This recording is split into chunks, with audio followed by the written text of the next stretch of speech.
चलिए आइए, आज आपको हम बताते हैं वर्गमूल से संबंधित प्रश्नों को कैसे हल करेंगे। तो देख रहे हो आपके पास एक प्रश्न दिया गया है, इस प्रश्न को हमें हल करना है, ठीक है। तो आप देख रहे हैं कि वर्गमूल के अंदर में कोई संख्या लिखी हुई है, फिर प्लस है, फिर वर्गमूल में कोई संख्या दी हुई है।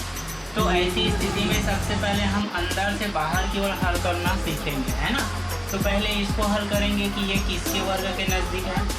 तो आप एक चीज़ याद रखिएगा कि इसको पहले निकालना सीख जाइए कि आप जो है इसका वर्गमूल कैसे निकालेंगे, ठीक है। तो कई तरीका होता है इसका निकालने का।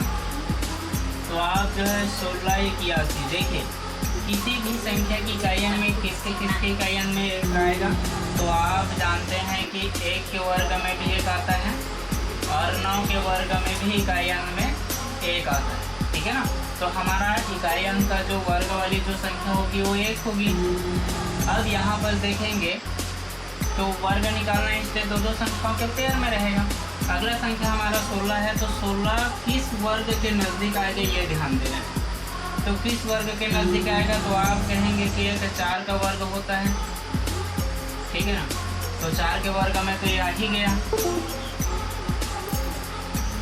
ठीक है।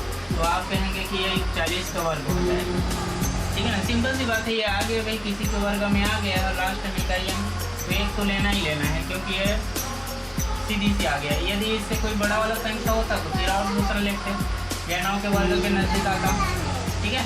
तो हम देखेंगे कि ये जो है, अब जो है आप कहेंगे कि ये जो है 40 का वर्ग है, ठीक है ना। तो 40 इनके साथ जुड़ेगा बच्चों, तो ये 4 से 41 होगा और 4 से 40 का वर्ग जो है 21 होता है, ठीक है ना। तो हमारा जो आंसर होगा ऑप्शन डी होगा। तो इस तरीके से आप जो है इन सभी प्रश्नों को सरल तरीके से हल कर सकेंगे।